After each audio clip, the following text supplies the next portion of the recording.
Bonjour, alors aujourd'hui présentation d'une maquette Bandai, une maquette Bandai de Star Wars avec le B-Wing Starfighter comme il est indiqué sur la boîte. Une maquette que je voulais avoir et voir depuis longtemps et j'ai eu l'occasion de la trouver sur Vinted comme trop souvent et comme pas si souvent que ça, j'ai reçu la boîte dans un état pitoyable. Maintenant le problème c'est que les souvenirs me manquent concernant les conditions de cet envoi et de cette réception, et pour tout vous dire je ne sais plus combien je l'ai acheté, mais si je l'ai acheté c'est que c'était pas ben cher, donc voilà, on va dire que on va faire contre mauvaise fortune bon cœur et obtenir cette maquette de 2018 et l'obtenir j'imagine à un bon prix, c'est déjà pas mal. Alors, petite précision concernant le B-Wing, ce vaisseau des forces rebelles. On le voit pour la première fois dans le Retour du Jedi en 1983. C'est un vaisseau supposé Mon Calamari, c'est un vaisseau asymétrique s'il en est, en tout cas pas banal du tout, parce qu'il a un cockpit un peu comme le Faucon Millennium, selon la position du vaisseau on va dire sur le côté. Voilà, il est lourdement armé, il est tellement lourdement armé que ce vaisseau bombardier, peut-être pour ça qu'il s'appelle le B-Wing, ce vaisseau est capable, pas forcément tout seul mais bien accompagné, de mettre à mal des Star Destroyers. Et ça c'est une fonction qui apparaît dans des illustrations notamment de Ralph McQuarrie, qui n'est pas forcément exploité dans le Retour du Jedi, mais qu'il est dans d'autres séries Star Wars, et il me semble que c'est le cas dans la série Rebels. C'est d'ailleurs dans la série Rebels qu'on voit pour la première fois le prototype de B-Wing, qui était encore plus impressionnant et qui est bel et bien développé par Mon Calamari, donc la même espèce on va dire que l'amiral Akbar qu'on voit là aussi dans le Retour du Jedi, mais Mon Calamari qu'on voit aussi dans Rogue One par exemple. Et en tout cas ce B-Wing, moi je l'aime beaucoup parce qu'encore une fois il sort de l'ordinaire, mais en plus de ça j'avais la maquette Airfix que je vous ai déjà présenté, donc ma vieille maquette des années 80 et puis sa réédition qui avait été faite dans les années 2000 par AMT ERTL. Tout ça, je vous ai présenté ça. Il y avait une version dorée que je vous ai présentée il n'y a pas si longtemps que ça, du B-Wing que j'avais pu avoir auprès de l'ami Gélios. Coucou Gélios. Donc normalement vous êtes au courant de tout ça. J'avais aussi, quand j'étais plus jeune dans les années 80, j'avais trouvé le moyen d'avoir le B-Wing en jouet, qui n'avait qu'un seul défaut, c'est d'être un peu fragile, des pièces cassaient un petit peu trop facilement, mais sinon c'était vraiment un très beau jouet. J'ai hâte aussi de remettre la main dessus pour pouvoir vous le présenter. En attendant, aujourd'hui c'est la version Bandai qui nous intéresse, qui est au 1.72, ce qui est bien parce que beaucoup de vaisseaux Star Wars de Bandai sont au 1.72, donc c'est une échelle commune. Il y en a d'autres, hein, mais là c'est au 1.72, donc ça c'est cool. Je vous l'ai dit, ça date de 2018. On a ici donc une présentation qui sort aussi de l'ordinaire. Vous voyez que on pourrait presque croire que c'est un autre vaisseau quand on le voit du dessus. Et puis bon, là on l'a sous toutes les coutures. Et vous observerez que c'est un kit qui était distribué par Revell. Revell a repris la distribution des kits Bandai, pour moi beaucoup trop tardivement, mais au moins c'est le cas, c'est fait. Donc ça c'est cool. Est-ce qu'on a d'autres choses à voir ici et là? Pas forcément. Là, on a les indispensables images timbre-poste de Star Wars. Je vous parlais de la fonction bombardier du B-Wing. Voilà. Vous voyez ce qu'il en est ici. Là, on a une image du modèle de tournage. Là, on a des images donc du kit de Bandai qui rend honneur très clairement au modèle de tournage. et on voit qu'il y a des pièces transparentes et pas transparentes. Les ailes sont évidemment comment dirais-je, articulées, et vous avez le cockpit qui tourne, qui est rotatif dans l'espace. Je vois pas à quoi ça sert, mais c'est rotatif. Il y a des lasers qu'on peut rajouter, et visiblement il y a quand même la possibilité de l'éclairer, et je sais pas trop ce qu'ils disent, j'arrive pas à lire là avec mes lunettes, mais ça a l'air quand même bien sympa. Donc voilà pour ce kit qui au Japon d'ailleurs était vendu 4500 yens, donc on va dire à peu près dans les 40 €.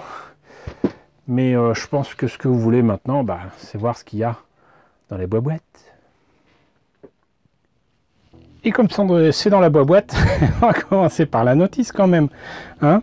Donc, une notice qui reprend les images timbre-poste de tout à l'heure. Une illustration que je pense pas avoir vue sur la boîte, mais je me trompe sans doute. Comme souvent avec les kits de Bandai, en tout cas pour Star Wars et pour Gundam, c'est à la fois en japonais et en anglais. Hop. Et là, nous avons donc les pièces en présence, hein. On pourrait croire qu'il n'y a pas grand chose, mais bon voilà. Je note que le socle provient peut-être d'un autre kit déjà utilisé, parce qu'il y a quand même des pièces qui ne seront pas utilisées, ce qui m'étonne un petit peu, mais pourquoi pas. Comme souvent, nous avons ici les autocollants et les décalcos, puisque sur les kits Bandai, en tout cas de cette taille là, de Star Wars, nous avons le choix entre les décalcos et les autocollants. Et pour en avoir essayé sur des modèles qui donnent pas choix, qui ne permettent pas d'avoir des décals, que sont donc les véhicules modèles, je peux vous dire que en fait les autocollants dans certains cas peuvent être quand même très pratiques et sont quand même vachement utiles. Voilà, donc du coup on va en profiter, hein. Là vous avez les décalcos, voyez, et là vous avez les autocollants. Et au passage, vous noterez qu'il y a effectivement un rond plus proche de l'orange que du rouge, qui pourrait rappeler les marquages des avions japonais de la Seconde Guerre mondiale en tous les cas. Et ce qui est marrant, c'est que c'est d'ailleurs la seule chose en commun avec le vieux kit Airfix. Le décalco qui était livré permettait de faire ce fameux marquage. Voilà, donc là nous avons le début du montage du kit qui commence par le cockpit. Ok, ah j'avais peur, il y a effectivement le pilote avec, ça c'est cool. Et donc ils indiquent effectivement il y a le choix entre la verrière en transparent et la verrière sans la partie transparente, pour correspondre en fait au modèle de tournage qui n'avait pas de pièces transparentes pour éviter les reflets. Et s'ils étaient sur fond vert, sur fond bleu, sur fond ce que vous voulez, ça évitait les reflets sur les pièces transparentes, et donc du coup ils mettaient carrément pas de pièces transparentes sur les cockpits. Donc là nous avons fini la partie cockpit et c'est déjà pas mal. On continue avec l'arrière du cockpit qui fait une espèce de je sais pas quoi, de suppositoire. Et là donc nous avons des pièces qui vaut mieux pas coller, j'imagine, puisqu'on a donc le cockpit qui se met dans une partie du fuselage et qui devra être rotatif. Donc là on a des entrées d'air,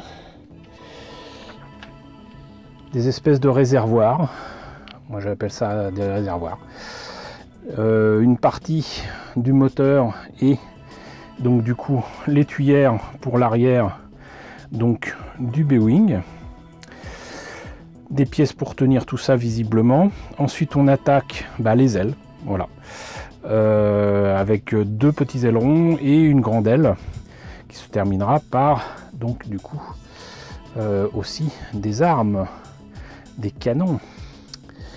Et là, il y a les pièces pour articuler les ailerons. Ici, on va dire l'aile principale.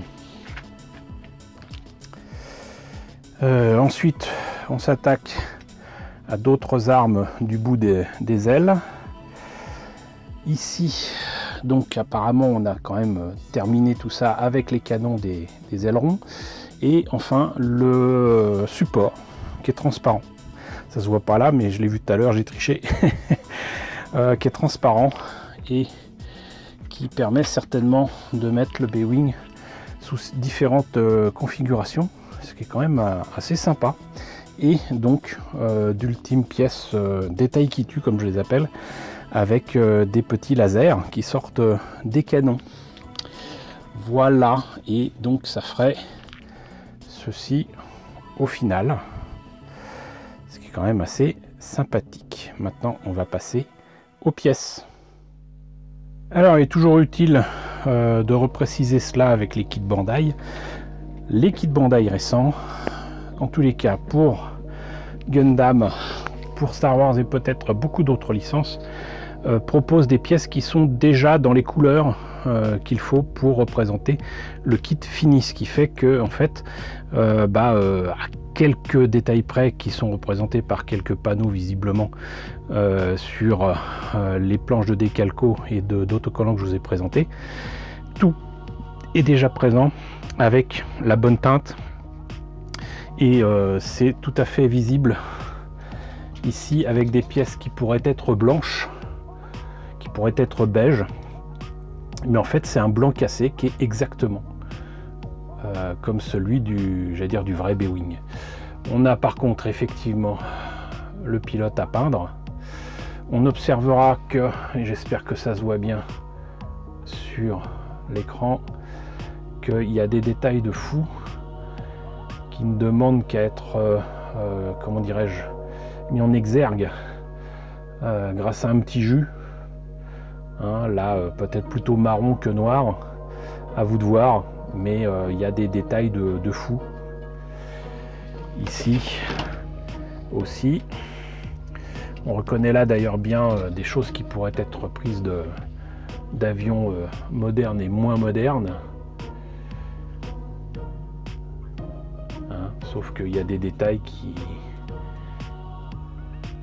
ne sont pas sur des maquettes ordinaires.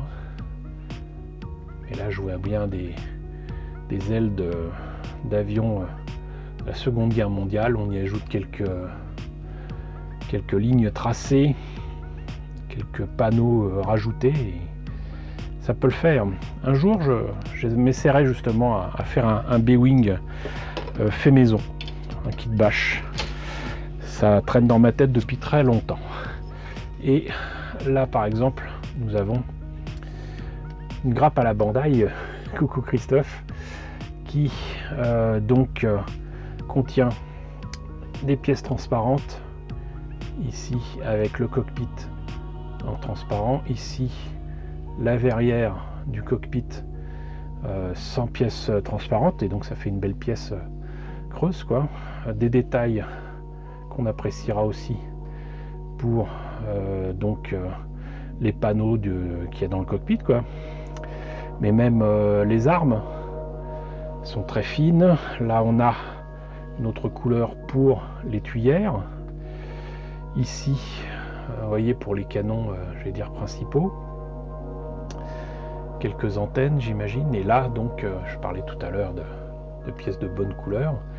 Là des pièces qui sont gris bleu clair. C'est magnifique, c'est juste absolument magnifique. Et là donc les dernières pièces,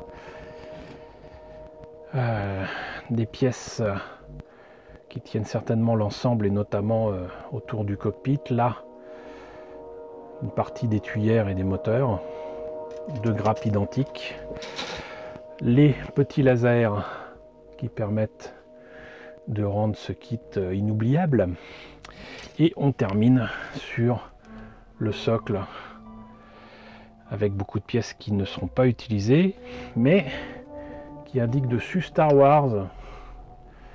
Voilà, donc Je ne sais pas exactement à quel autre kit ça peut correspondre, mais c'est fort sympathique. Voilà, bah écoutez, c'était la présentation du B-Wing Starfighter de Bandai. J'espère que cette présentation vous a intéressé. N'hésitez pas à me dire ce qu'il en est dans la section commentaires. N'hésitez pas à liker, n'hésitez pas à partager, c'est ultra important. Tout partage multiplie souvent par 2, par 3 la possibilité d'être vu par un maximum de gens. N'hésitez pas donc à vous abonner si ce n'est pas déjà le cas. Coucou aux nombreux abonnés qui nous ont rejoints ces derniers temps. Coucou aux grands anciens qui me suivent désormais depuis 10 ans. Merci à tous de votre fidélité, merci à tous de votre soutien sur Tipeee et sur Paypal. Surtout, prenez soin de vous. Je vous laisse avec la liste des contributeurs de la chaîne et je vous dis à très bientôt, qui sait, pour la présentation d'un autre kit Star Wars.